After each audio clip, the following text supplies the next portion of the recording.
أما بعد فأعوذ بالله من الشيطان الرجيم بسم الله الرحمن الرحيم فقد قال الله تعالى يا أيها الذين آمنوا اتقوا الله حق تقاته ولا تموتن إلا وأنتم مسلمون واعتصموا بحبل الله جميعا ولا تفرقوا واذكروا نعمة الله عليكم إذ كنتم أعداء فألف بين قلوبكم فأصبحتم بنعمته إخوانا وكنتم على شفا حفرة من النار فأنقذكم منها كذلك يبين الله لكم آياته لعلكم تهتدون ولتكن منكم أمة يدعون إلى الخير ويأمرون بالمعروف وينهون عن المنكر وأولئك هم المفلحون ولا تكونوا كالذين تفرقوا واختلفوا من بعد ما جاءهم البينات وأولئك لهم عذاب عظيم يوم تبيض وجوه وتسود وجوه فأما الذين اسودت وجوههم وكفرتم بعد إيمانكم فذوقوا العذاب بما كنتم تكفرون وأما الذين ابيضت وجوههم ففي رحمة الله هم فيها خالدون تلك آيات الله نتلوها عليك بالحق وما الله يريد ظلما للعالمين بسم الله الرحمن الرحيم إن الله وملائكته يصلون على النبي يا أيها الذين آمنوا صلوا عليه وسلموا تسليما درود السلام الصلاة والسلام عليك يا رسول الله الصلاة والسلام عليك يا نبي الله الصلاة والسلام عليك يا سيد المرسلين الصلاة والسلام عليك يا شفيع المذنبين الصلاة والسلام عليك يا محبوب رب العالمين محترم دوستو بزرگو باوقار اللہ کے بندو ہمارے آقا و مولا روح فدا جانم فدا طیب اطہر صلی اللہ تعالیٰ علیہ وسلم کے پیارے امتی ہو اللہ رب العالمین کی ذات بابرکات ہے وہ عزت مرتبے مقامات جلال درجات بلندیاں رفعتیں عظمتیں ان سب جتنے بھی القابات ہیں ان سب القاب سے بڑھ کر اللہ رب العالمین کا درجہ ہے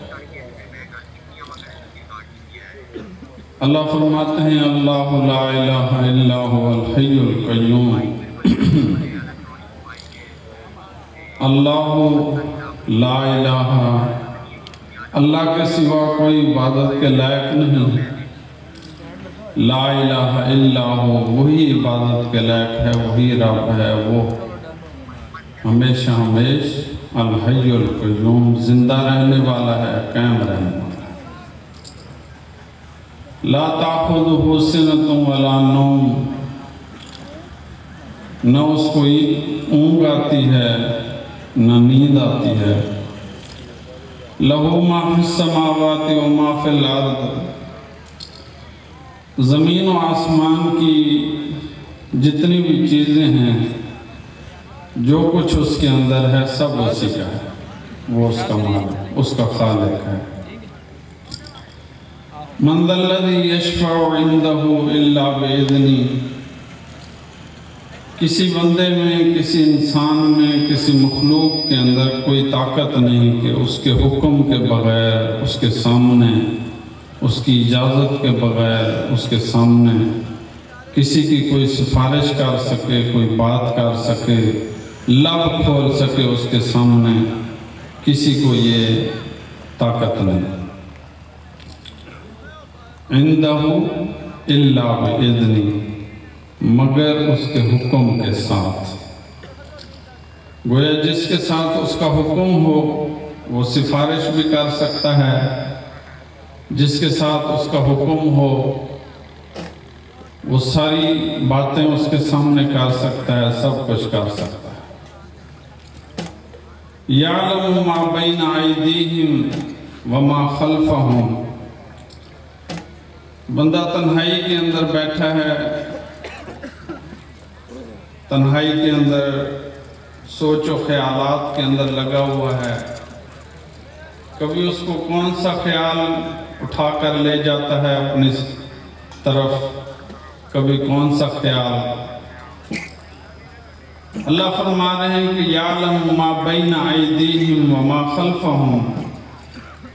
جو تیرے دائیں بائیں اوپر نیچے اس کے درمیان جو بھی کائنات کے اندر تیرے تخیلات ہیں، تیرے اعمال ہیں،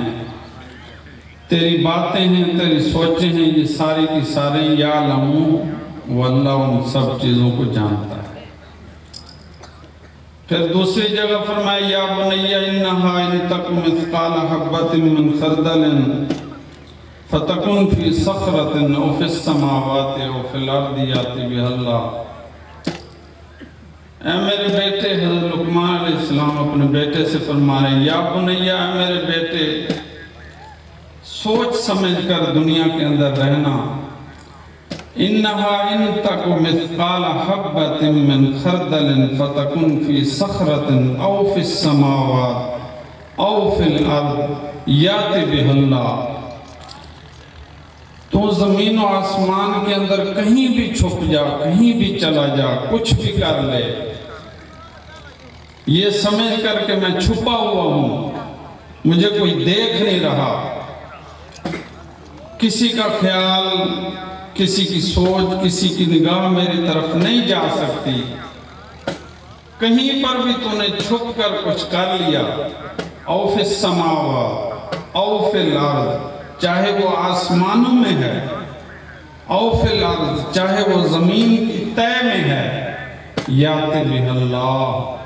اللہ وہ بھی تیرے سامنے لے آئے۔ یعنی گویا اللہ فرما رہے ہیں کہ تیرے وجود کے ساتھ جو بھی چیز جڑی ہوئی ہے کائنات میں یا جہاں پر بھی، وہ کوئی بھی چیز یعلم ما بین ایدیہم وما خلفہم، میرا جو علم کا احاطہ ہے اس سے باہر نہیں ہے، ساری چیزیں میرے علم کے احاطے کے اندر ہے، میرے علم نے ان کو گھیرا ہوا ہے۔ یہ بندے کو سمجھایا جا رہا ہے کہ اللہ سے غفلت نہ کر، اللہ تیرا رب ہے، وہ تجھ سے کبھی غافل نہیں، تیری ہر بات سے واقف ہے، تیری ہر بات کو سمجھتا ہے، تیری ہر بات کو جانتا ہے۔ اللہ رب العالمین نے کائنات کے اندر جب اپنا اظہار کرنے کا ارادہ کیا، فَأَرَدْتُ أَنْ أَظْهَرَ فَخَلَقْتُ الْخَلْقَ، جب اپنے آپ کو، اپنے نور کو، اپنی طاقت کو، اپنی کبریائی کو، اپنی عظمت کو، اپنی رفتوں، اپنی بلندیوں کو ظاہر کرنے کا ارادہ فرمایا، تو اللہ رب العالمین نے اپنے محبوب کے نور کو پیدا فرمایا۔ نہ اس وقت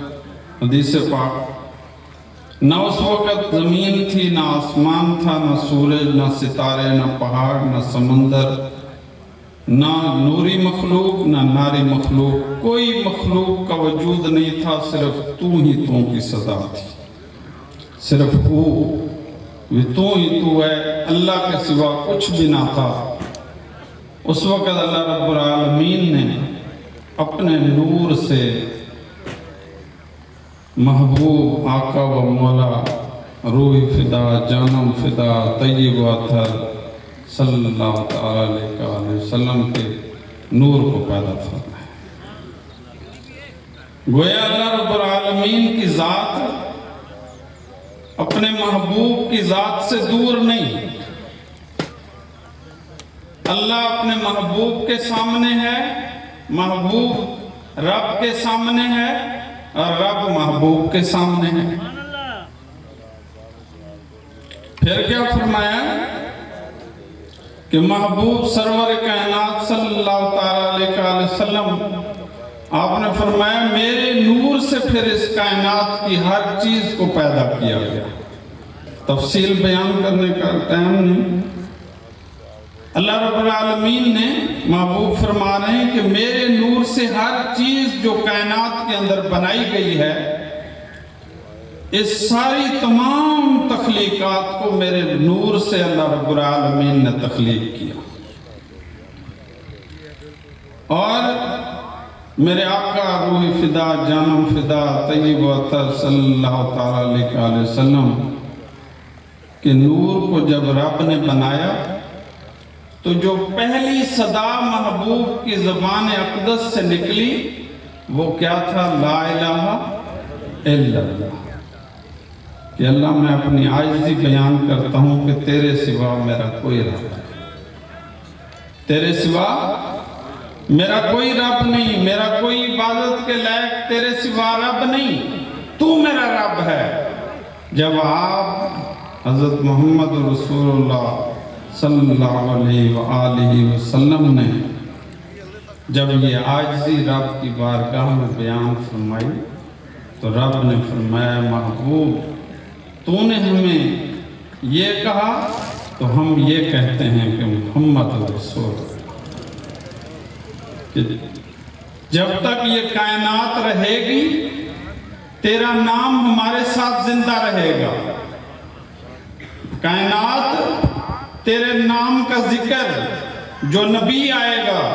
جو رسول آئے گا، جو پیغمبر آئے گا، وہ سب کے سب تیرے نام کو ہمارے نام کے ساتھ جوڑ کر لوگوں کے سامنے اس کا ذکر کرتے چلے جائیں گے۔ یہ محبوب کی شان اللہ رب العالمین نے بیان فرمائی۔ اب ذرا دوستو بزرگوں 2 دن ہو گئے ماشاءاللہ آپ کی قربانی ہے، آپ یہاں پر تشریف لائے اور بڑی ہمت کے ساتھ بڑی تکلیفوں کے ساتھ آپ وقت دے رہے ہیں، اور کافی گفتگو آپ نے سنی اللہ رسول کی ثنا کے بارے میں، اللہ کے دین کی فکر کے بارے میں۔ یہ ساری گفتگو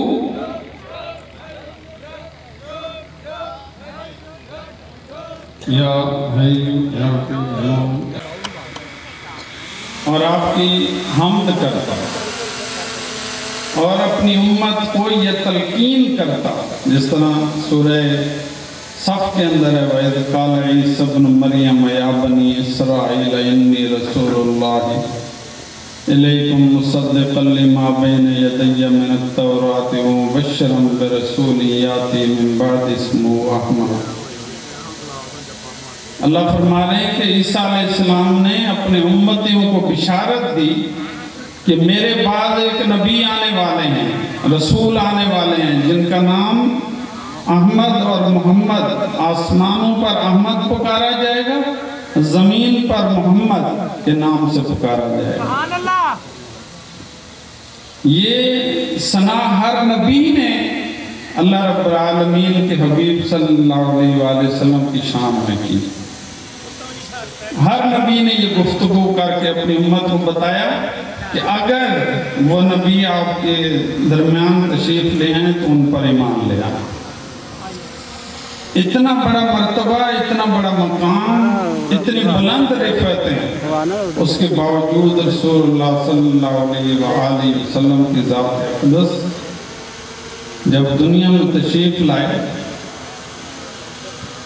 آپ کے ظہور کے بڑے لمبے واقعات ہیں۔ اس کے بعد جب آپ کی عمر مبارک 40 سال ہوئی، ظاہری عمر مبارک، باطنی عمر تو اللہ کو پتہ یا ان کو پتہ، ظاہری عمر مبارک جب آپ کی 40 سال ہوئی تو اللہ رب العالمین نے اپنے فرشتے کو بھیجا کہ اب ہمارے محبوب کو جس مقصد کے لیے دنیا میں بھیجا گیا اس مقصد کے اظہار کا جا کر ان کو تلقین کر کے جب یہ تلقین ہوئی تو رسول اللہ صلی اللہ علیہ وآلہ وسلم حضرت اماں خدیجہ الکبریٰ رضی اللہ تعالیٰ عنہ کے پاس تشریف لائے. فرمایا خدیجہ آج کے بعد آرام کے دن ختم ہوئے. آج کے بعد آرام کے دن ختم ہوئے. کسی تفسیر کے اندر کسی حدیث میں یہ بات وارد نہیں ہے کہ رسول اللہ صلی اللہ تعالیٰ علیہ وسلم کو جب یہ کام سونپا گیا کہ آپ تبلیغ کرو، اللہ کی مخلوق کو ہمارے قریب کرو اپنے اخلاق کے ذریعے، اپنی محبت کے ذریعے، تو کسی بھی تفسیر کسی بھی جگہ پر یہ موجود نہیں کہ آپ نے اس کام کے سوا اور کوئی کام کیا. جب آپ کو حکم ملا آپ نے پہلے 40 سال کی عمر جو ظاہری آپ نے گزاری اس میں تجارت بھی کی، سارے کام کیے، لیکن جب آپ کو حکم ملا کہ آپ یہ کام کرو آپ نے سب کچھ چھوڑ کر اللہ کی مخلوق کے غم میں، اپنی امت کے غم میں گھلتے چلے گئے اور محنت کرتے چلے گئے. اور دن بدن آپ نے کسی کی پرواہ نہیں کی، چاہے وہ سردار تھے، چاہے غریب ہیں، چاہے امیر ہیں، چاہے مسکین ہیں، کسی بھی مخالفت کرنے والے کی پرواہ نہیں کی، اور بڑا ڈٹ کر اللہ کے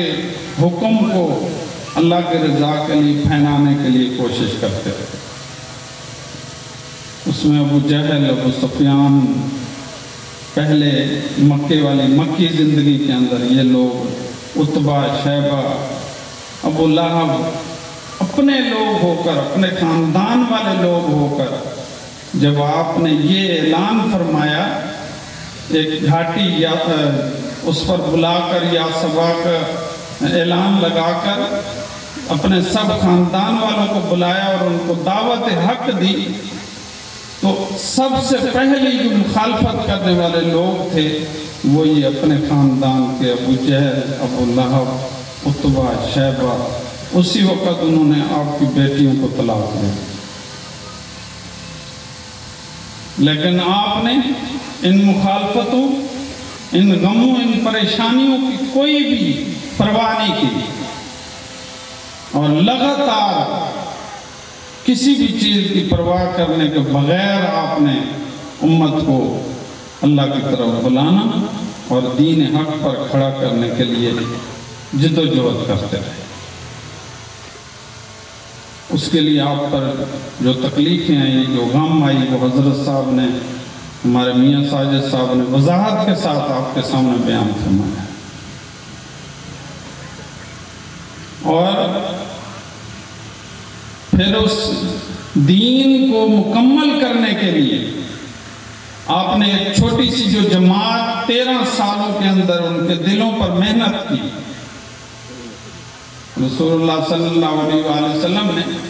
جو 13 سال کے اندر صحابہ کے دلوں پر محنت کی اور ان کو پاکیزہ بنانے کی کوشش کی، پاکیزہ کیا، اور جنگ بدر میں ان کو کھڑا کر دیا بغیر ہتھیار کے، بغیر کسی چیز کے، اور ان کی وفا کا امتحان لیا، ان کی محبت کا امتحان لیا، تو ان میں سے کوئی بھی ایسا نہ تھا جو محبوب کے عشق میں اللہ کی رضا کو چھوڑ کر اپنی مرضی کرنے والا ہو. وہ سب کے سب آگے بڑھے. اور یہ آیت بار بار میاں صاحب سرکار کے کمرے میں لکھی ہوئی ہے، سورہ توبہ کی آیت میاں صاحب سرکار بیان بھی کرواتے ہیں. جب ایمان والوں سے کہا جاتا ہے بھی اللہ کی راہ میں نکلو تو وہ زمین میں دھنسے جاتے ہیں. اس آیت کا اصل جو مفہوم ہے وہ غزوہ تبوک کے حوالے سے ہے. غزوہ تبوک کا جب اعلان کیا گیا تو اس میں طرح طرح کے لوگ کھڑا ہو گئے. جد بن قیس جو منافقین لوگ تھے، جد بن قیس کہنے لگا کہ میں خوبصورت انسان ہوں، میں آپ کے ساتھ جاؤں گا وہاں کئی فتنوں میں پڑ جاؤں گا، یہ ہو جائے گا، فلاں ہو جائے گا۔ یہ آیت جب اتاری گئی، غزوہ تبوک کا اعلان ہوا، سخت قسم پرسی کا عالم تھا امت کے اوپر، یعنی صحابہ کے اندر جو پریشانی تھی، مالی پریشانی چل رہی تھی اور سخت گرمی تھی، اس گرمی کے اندر پھل جو تھا وہ عروج پر تھا، پکنے کے اوپر تھا، پھل پکا ہوا ہے، کھجوریں پکی ہوئی ہیں، سارا سال صحابہ نے محنت کی، اب پھل پک گیا، پھل اتار کر اس کو حاصل کرنا ہے، اس کی قیمت لے کر سال پورا اس سے گزارا کرنا ہے۔ جو ہی اللہ رب العالمین کا حکم آیا، محبوب نے حکم فرمایا، غزوہ تبوک کا غزوہ ہے۔ پہلے جب آپ کسی جگہ پر اللہ کی راہ میں نکلتے تو صحیح خبر نہ بتاتے کسی کو، لیکن اس کی صعوبتیں، اس کی مشکلیں کہ یہ جو غزوہ تبوک ہے یہ رومیوں کے ساتھ جنگ کی پہلی کڑی تھی۔ جب آپ نے یہ اعلان فرمایا تو اس کی تکلیفیں، مشقتیں، ہر چیز بیان کر دی۔ اب یہاں پر مومن کی پہچان کا وقت تھا کہ اب مومن کیسے کھڑا ہوتا ہے۔ اسی غزوے کے اندر حضرت ابوبکر صدیق رضی اللہ تعالیٰ عنہ نے اپنا سارا مال اللہ کی راہ میں دے دیا۔ حضرت فاروق اعظم رضی اللہ تعالیٰ عنہ نے فرمایا کہ آج میں آپ سے سبقت لے جاؤں گا، لیکن آپ نے فرمایا کہ حضرت ابوبکر صدیق سے کوئی سبقت نہیں جا سکتا۔ مولا کائنات کو آپ نے اسی غزوے کے بعد فرمایا کہ حضرت علی کی نسبت میرے ساتھ اس طرح جس طرح موسیٰ علیہ السلام کی ہارون کے ساتھ نسبت تھی۔ یہ مقام بیان کر دیا، آپ کو چھوڑا وہاں پر، آپ پھر آئے۔ یہ بہرحال بڑا لمبا واقعہ ہے، تو جو مقصد ہے وہ بیان کیا جائے گا کہ ہر چیز کو مومنوں نے چھوڑ کر اللہ کی راہ میں نکل گئے، محبوب کی بارگاہ میں الرٹ ہو کر کھڑے ہو گئے کہ ہمیں کسی چیز کی پرواہ نہیں۔ اگر یہ زمینیں، یہ جائیدادیں جس کی وجہ سے آج ہم پیچھے ہٹنے کو ہمارا نفس چاہ رہا ہے، ہمیں اس کی پرواہ نہیں، آپ حکم کریں۔ تو فرمایا کہ کتنا بڑا لشکر، جو کچھ تھا وہ سارا لے کر رسول اللہ صلی اللہ علیہ وسلم کے ساتھ غزوہ تبوک کی طرف روانہ ہو گئے۔ اسی کے اندر جو منافقین تھے ان کا اظہار ہوا کہ جو منافق تھے ان کا اظہار ہوا، انہوں نے بہانے بنانا شروع کر دیے، اور جو مومن تھے وہ ڈٹ کر کھڑے ہو گئے مقابلے کے لیے، ہم تو اللہ اور اس کے رسول کی غلامی کریں گے، کسی چیز کی پرواہ نہیں کی۔ دوستو بزرگوں، کسی بھی چیز کی پرواہ نہیں کی۔ ذرا سوچو کہ آج اگر ہمارا یکدم ہماری سب چیزیں کام ہوئے پڑے، سارے سال کی ہم نے محنت کی، اب اس میں سے پھل نکالنا ہے، اب اس وقت ہم کہہ رہے ہیں ہمیں حکم ہو رہا ہے کہ نکلو اللہ کی راہ میں، ہمارے اندر ہزاروں وسوسے خیالات نکلتے ہیں، لیکن اللہ فرما رہے ہیں ان تنصر اللہ، اسی قرآن کریم کے اندر سورہ فتح سے پہلے والی سورت میں اللہ کیا فرماتا ہے، ان تنصر اللہ ینصرکم وَيُثَبِّتْ أَقْدَامَكُمْ، اگر تم اللہ کی مدد کرو گے وہ تمہاری مدد کرے گا، اس کی مدد کی شکل یہ ہوگی وہ تمہیں ثابت قدم کر دے گا، وہ تمہیں کمزور نہیں ہونے دے گا۔ آج ان دنیاوی حالات پر زیادہ قابو پانے کے لیے ہم کیا کیا نہیں کر رہے، اور جو رستہ ہمارے آقا و مولا صلی اللہ علیہ وسلم نے چنا کہ اپنا سب کچھ اللہ کے دین کے لیے لگا کر آگے بڑھو اپنا مال لگاؤ، اپنی جان لگاؤ، جو کچھ تمہیں اللہ نے دیا ہے اس کو اللہ کی راہ میں آگے رکھو۔ ہم نے اس چیز سے پیچھے ہٹنے کی وجہ سے اور اپنا مقصد، اپنا کام زندگی میں جو ہمارے محبوب نے ہمیں سکھایا وہ نہ کرنے کی وجہ سے ہم کتنا پستی میں جا چکے ہیں۔ آج ہمارا کسی بھی میدان میں کوئی علم نہیں ہے۔ دنیا کمانے کی کوشش کی، دنیا میں کوئی علم نہیں، پیسہ نہیں ہمارے پاس۔ کس کے پاس پیسہ ہے؟ ان لوگوں کے پاس پیسہ ہے جو دین کے ساتھ ذرا بھی رغبت نہیں رکھتا۔ نہ علمی دنیا کے اندر کسی کا علم نہیں اوپر، سب بلی کی طرح، میری طرح بلی بنے بیٹھے، نہ دینی علم لہرا رہا ہے، نہ دنیا کا، نہ ہی کسی بھی چیز کے اندر ہمارا علم نہیں ہے اوپر۔ مسلمان پستی میں آ گیا۔ عشق رسول صلی اللہ علیہ وآلہ وسلم کا نعرہ لگاتے ہیں، لیکن اس کے اندر بھی ہمارے پاس مکمل کوئی بھی چیز نہیں ہے، صرف نعرے تک بات ہے۔ جہاں عشق آیا وہاں عشق کا کام ہے جل جانا۔ عشق کا کام ہے جل جانا۔ ہمارا کام تھا ہم اپنے آقا و مولا صلی اللہ علیہ وآلہ وسلم کی دی ہوئی زندگی، آپ کی اطاعت کے اندر اپنے آپ کو جلا کر آگے بڑھاتے،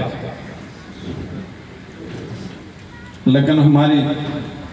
سستیاں، غفلتیں، بہت سارے ماشاءاللہ یہاں پر علماء بھی موجود ہیں، ہمارے جیسے کمزور لوگ بھی موجود ہیں۔ پھر ہمارے اندر جو سب سے بڑی کمزوری آئی وہ یہ کہ ہم نے ایکتا کو پسند نہیں کیا، تھوڑی تھوڑی باتوں پر اپنے آپ کو آگے رکھا کہ میں سب سے اوپر ہوں۔ حالانکہ اللہ فرما رہے ہیں یا ایھا الذین آمنوا اتقوا اللہ حق تقاتہ ولا تموتن الا وانتم مسلمون۔ اے ایمان والو، اللہ سے ڈرو، ڈرنے کا حق ادا کرو اور مسلمان ہو کر مرو۔ کہیں پر قرآن کریم میں یہ نہیں لکھا ہوا کہ پھر اپنا گروہ بنا کر اس کے اندر مسلمان کا لفظ ہے۔ اسلام کے اوپر پورے اترو، اسلام کے اندر چل کر اس کے لیے محنت کر کے ہمارے سامنے آ جاؤ، اور اس کے اندر وضاحت کے ساتھ پہلے تبلیغ کے بارے میں فرمایا وَلْتَكُمْ مِنْكُمْ أُمَّةٌ يَدْعُونَ إِلَى الْخَيْرِ وَيَأْمُرُونَ بِالْمَعْرُوفِ وَيَنْهَوْنَ عَنِ الْمُنْكَرِ وَأُولَٰئِكَ هُمُ الْمُفْلِحُونَ۔ پہلے فرمایا تمہارے اندر ایک گروہ، کچھ لوگ ایسے ہونا ضروری ہیں کہ وہ اللہ اور اس کے رسول کے دین کے لیے آگے بڑھیں اور اپنے آپ کو پیش کرتے رہیں، محنت کرتے رہیں اس کے لیے۔ یہی لوگ پورے کامیاب لوگ ہیں۔ اب اس تبلیغ کی روح کو آگے بیان کیا گیا۔ کیا بیان فرمایا وَلَا تَكُونُوا كَالَّذِينَ تَفَرَّقُوا وَاخْتَلَفُوا مِن بَعْدِ مَا جَاءَهُمُ الْبَيِّنَاتُ۔ اگر تم اپنے محبوب سے عشق رکھتے ہو، تم اپنے رب کو اللہ وحدہ لا شریک مانتے ہو اور اپنے آپ کو حق پر چلنے کے لیے تیار کیے کھڑے ہو، تو اس بات پر غور کرو وَلَا تَكُونُوا كَالَّذِينَ تَفَرَّقُوا۔ یہ قرآن میں اللہ فرما رہے ہیں، یہ کوئی میرا کلام نہیں، میں ناچیز کیا بات کروں گا۔ اللہ کیا فرمانے وَلَا تَكُونُوا كَالَّذِينَ تَفَرَّقُوا وَاخْتَلَفُوا مِن بَعْدِ مَا جَاءَهُمُ الْبَيِّنَاتُ۔ اب تمہارے پاس مکمل بات آ چکی ہے من بعد ما جاءهم البینات، کہ سارا دین تمہارے تک پہنچ چکا۔ دین کے اندر کن باتوں کو پہچاننا، ان پر عمل کرنا، کن باتوں کے لیے ضروری ہے، کن باتوں کو چھوڑنا ضروری ہے، یہ ساری باتیں تمہارے اوپر کھل چکی۔ اب اگر وَلَا تَكُونُوا كَالَّذِينَ تَفَرَّقُوا، اب ساری باتیں جاننے کے باوجود صرف چند کتابی اختلافات کو اپنی نظر کے سامنے رکھ کر اب تم نے وَلَا تَفَرَّقُوا گروہ بازیاں شروع کر دی، وَاخْتَلَفُوا اور اختلاف کرنے لگے تھوڑی باتوں پر، تھوڑے تھوڑے اپنے عزائم، اپنی باتوں، اپنے گروہ کو اوپر کرنے کے لیے اختلاف پر کھڑے ہو گئے، اور اختلاف بھی کیا کہ درود و سلام یوں نہ پڑھو، حرام ہے، ختم نہ دو، حرام ہے، مرنے والے کے پیچھے دعا نہ مانگو، حرام ہے۔ ایک کہہ رہا ہے کہ جنازے کے بعد دعا مانگو، نہیں مانگو گے تو جنازہ پتہ نہیں ہوگا۔ ایک کہہ رہا ہے نہ مانگو، ایک کہہ رہا ہے اذان سے پہلے صلاۃ و سلام نہ پڑھو، ایک کہہ رہا ہے اذان سے پہلے صلاۃ و سلام پڑھنا ضروری ہے۔ پورے گروہ بن گئے، کتابیں لکھی گئی اس کے بارے میں۔ اگر ہم قرآن کریم کے اس رکوع پر اس کو ذرا غور کے ساتھ پڑھتے، تبلیغ کی روح اللہ نے بیان فرمائی کہ اگر تم تبلیغ کرنا چاہتے ہو، تبلیغ کے اندر پختہ ہونا چاہتے ہو، تبلیغ آگے بڑھانا چاہتے ہو، تبلیغ کو مخلوق کے اندر عام کرنا چاہتے ہو کہ اللہ کی جو عام مخلوق ہے وہ مبلغ بن جائے، وہ اللہ کے رسی کو مضبوطی سے تھام لیں، اللہ کے رستے پر چلنے والے بن جائیں، اگر اس بات کو تم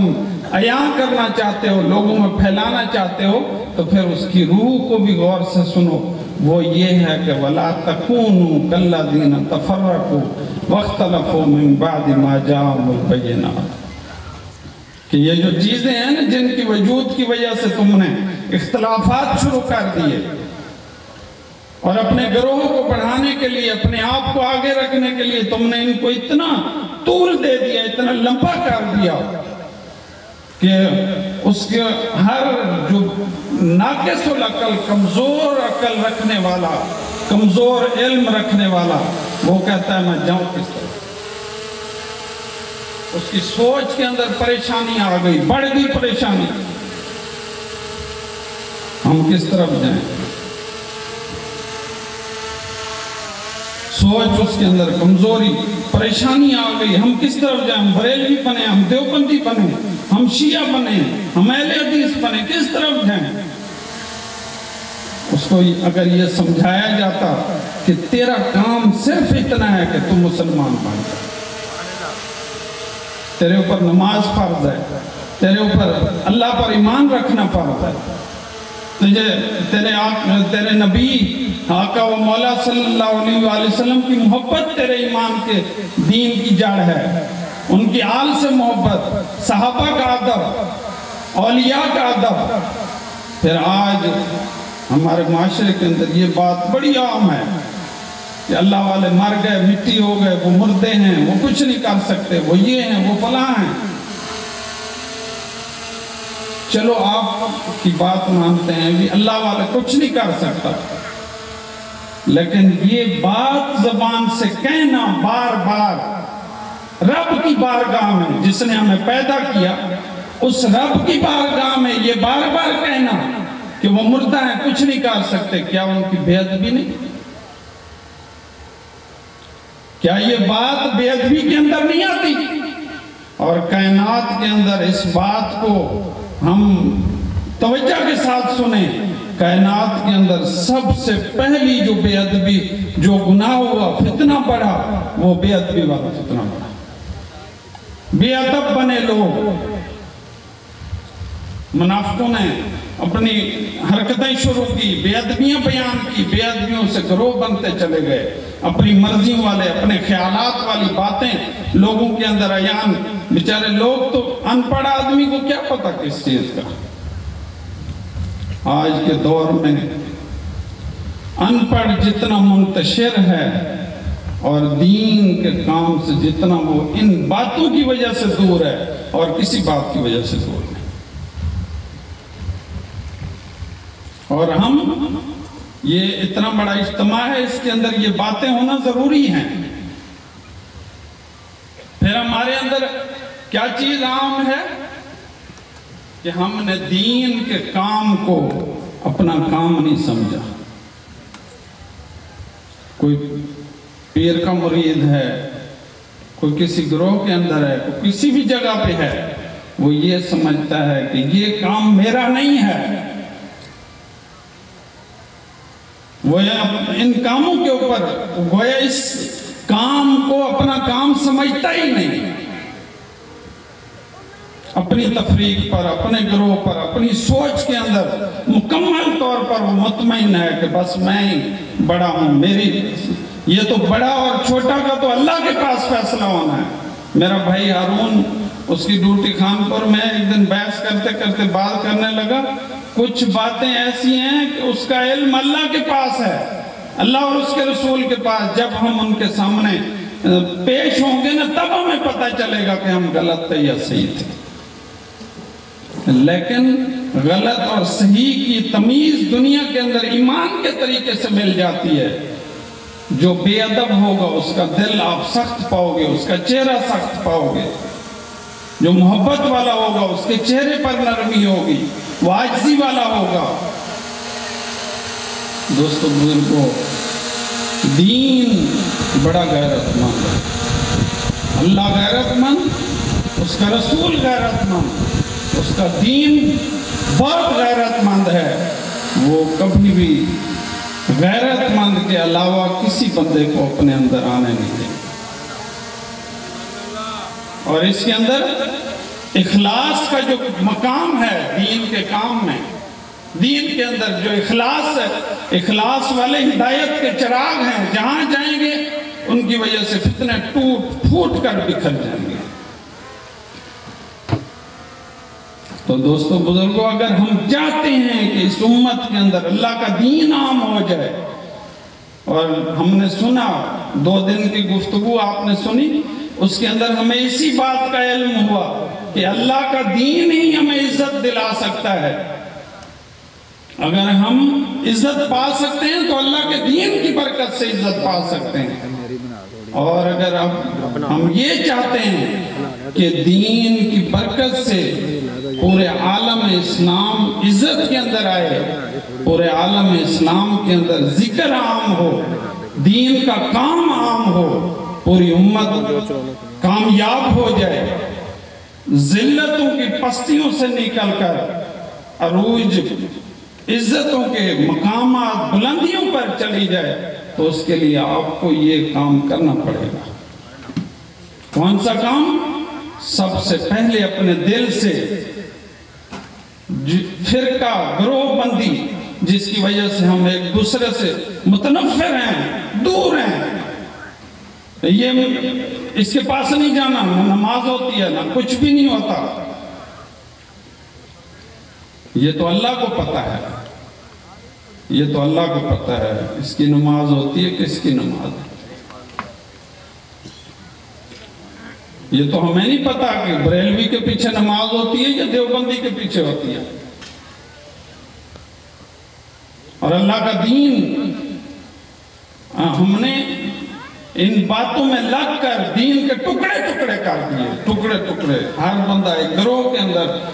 جڑ کر پھر عام آدمی کو اس نے منتشر کر دیا۔ اللہ فرما رہا ہے کہ یہ باتیں تم تک پہنچ چکی، یہ دین اسلام کی جو واضح دلائل ہیں، کیا ہمیں نہیں پتہ نماز کے بارے میں، اپنے نبی کی محبت کے بارے میں؟ پھر اپنے نبی کی محبت کے بڑے تکرار ہوتے ہیں، ہمیں اپنے نبی کے بارے میں کوئی کہہ رہا ہے نور ہیں، کوئی کہہ رہا ہے بشر ہیں، کوئی کہہ رہا ہے انہوں نے معراج کی، کوئی کہہ رہا ہے نہیں کی۔ جو قرآن کریم کے فیصلے ہیں وہ حق ہیں، جو حدیث کے فیصلے ہیں وہ حق ہیں۔ ہمارے اوپر جس بات کی ذمہ داری ہے وہ یہ ہے کہ ہم اللہ کو ایک مانیں اور اپنے نبی سے محبت کریں، اس کے سوا ہماری اوقات نہیں کہ ان کے بارے میں ہم کوئی بات کر سکیں۔ کہاں ان کی ہستی، کہاں ان کا اعزاز، کہاں ان کو اللہ فرما رہا ہے قاب قوسین یا ادنی، کہاں اللہ فرما رہا ہے کہ میرا محبوب چاہ کر بھی کوئی غلطی نہیں کر سکتا، کہاں اللہ فرما رہا ہے کہ کائنات کے اندر سب سے پہلے، میں پہلے اس حدیث کو بیان کر چکا ہوں کہ سب سے پہلے اللہ نے کائنات کے اندر میرے نور کو پیدا کیا، محبوب فرما رہے ہیں اب یہ ساری باتیں جاننے سمجھنے سننے کے باوجود اس کے بارے میں صدیاں گزر گئی بحث کر رہے ہیں۔ اور بحث کا ہمیں کیا نقصان ہونا تھا؟ ہم تو وہی کے وہی رہے، کتابیں پڑھتے رہے، نمازیں پڑھتے رہے، راتوں کو تہجدیں بڑی لمبی لمبی پڑھتے رہے۔ امت کو جو اس کا نقصان ہوا اس کے بارے میں کون جواب دے؟ امت بیچاری جو عام آدمی تھا، ایک دن میں ایک بندے کے پاس گیا تبلیغ کرنے، کیا آپ کو درد کی باتیں بتاؤں، رو رو کر سینہ جو ہے وہ اب تپ گئے، آنسو نہیں آتے۔ ایک بندہ اس کے پاس ہم تبلیغ کرنے گئے، وہ کہتا ہے ان کی باتیں ٹھیک ہیں لیکن یہ بعد میں جو گروہ بندیاں ان چیزوں کے اندر لگائیں گے، اس سے بچو کر کے لوگ لنگر لے کے آتے۔ ہم نے وہ لنگر والی سنت تو غوث پاک رضی اللہ تعالیٰ عنہ کی رکھ لی، لیکن تبلیغ کے اندر سست ہو گئے۔ آپ غور کرو، حضور غوث پاک نے 40 سال تبلیغ کی، حضور قلندر پاک رحمت اللہ علیہ سندھ کے شہنشاہ کتنے عرصے تک انہوں نے حضرت زکریا ملتانی رحمت اللہ علیہ سے تعلیم لے کر وہاں ڈیوٹی لگائی، کثرت سے تبلیغ کیا۔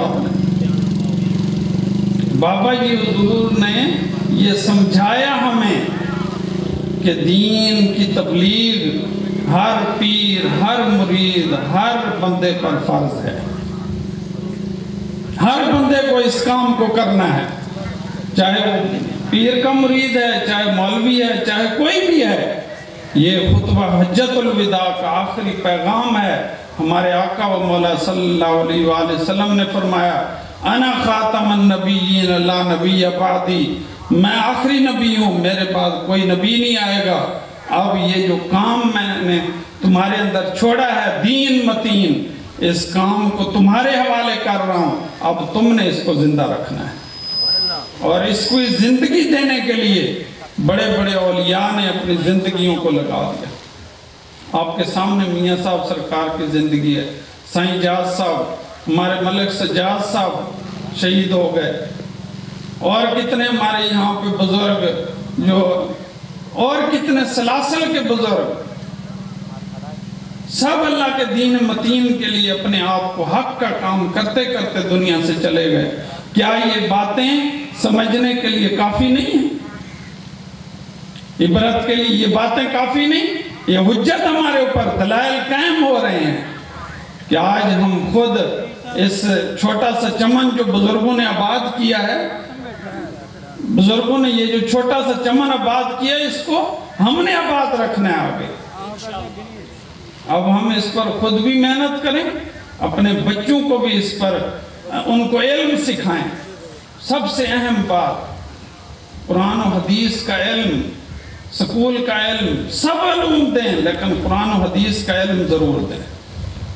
انہوں نے آگے اس چشمے چراغ کو بجھنے نہیں دینا، کام کرنا ہے۔ اور بابا حضور نے یہ جو سلسلہ شروع کیا ہے، پھر آگے میاں صاحب نے عملی طور پر اس کام کو کیا، یہ قیامت تک چلے گا۔ میں آپ کو بتا رہا ہوں، جو اس میں قربانی دے گا اس کو عزت ملے گی۔ تو آج ہمارے پاس وقت ہے، زندگی ہے، اوقات ہیں، ہم نے یہاں ہمیشہ نہیں رہنا۔ ہم چلے جائیں گے، قبروں میں سوئے ہوئے ہوں گے، اگر کچھ کر کے جائیں گے، اپنی نسلوں کو کچھ دے کر جائیں گے اس کام کے حساب سے، تو ہماری نسلیں اس کام کو کرتی رہیں گی، ہم قبر میں سکون سے رہیں گے۔ نام و نمود کے لیے یہ سارے کام نہیں کرنے بھی مجھے عزت ملے، مرتبہ ملے، مجھے پیسہ ملے۔ یہ کام اللہ کے لیے کرنا ہے، اپنے مرشد کی محبت میں کرنا ہے، رسول اللہ صلی اللہ علیہ وسلم کے عشق میں کرنا ہے۔ دیکھنا اللہ رب العالمین ہمیں دنیا آخرت میں کامیابی عطا فرمائے۔ اور اس کام کے اندر سب سے اہم جو بات ہے وہ یہی کہ ہر بندہ روز 1 گھنٹہ اللہ کی راہ میں نکالے، تبلیغ کے لیے اپنے علاقے میں پھرے، اور ہر مہینے میں 3 دن لگائے۔ یہ بابا جی حضور کی لکھی ہوئی بات ہے، ہر روز گھنٹہ دے۔ یہی بات میاں صاحب سرکار عملی طور پر اپنی زبان مبارک سے بتاتے تھے لوگوں کو روز 1 گھنٹے کے لیے نکلو تبلیغ کے لیے، مہینے میں 3 دن لگاؤ، اور سال کے اندر کم از کم 1 مہینہ اللہ کی راہ میں۔ اور آخری بات، چولستان کے اندر، تھر کے علاقوں میں، وہاں پر سخت دین کے کام کی ضرورت ہے۔ وہاں نہ لوگوں کو نماز کا پتہ ہے، نہ کلمے کا پتہ ہے، اور خاص طور پر وہاں ان لوگوں کی ضرورت ہے جو اپنی طرف سے مال لگائیں۔ 10 بندے ایسے جو 2-2.5 لاکھ روپیہ لگائیں، اور وہاں پر اپنی سواریوں پر، وہاں سواری کوئی نہیں جاتی، اونٹ تک نہیں جاتے، اپنی سواریوں کو لے کے جائیں، اس پر کام کریں، اور اس کے اندر ان لوگوں کی ضرورت ہے جو اپنا مال جان ہر چیز دے کر نکلیں۔ اللہ رب العالمین ان لوگوں تک یہ پیغام پہنچائے گا، لوگ ہدایت پر آئیں گے اور کامیابی ملے گی۔ اللہ علیہ وسلم۔ اللہم صلی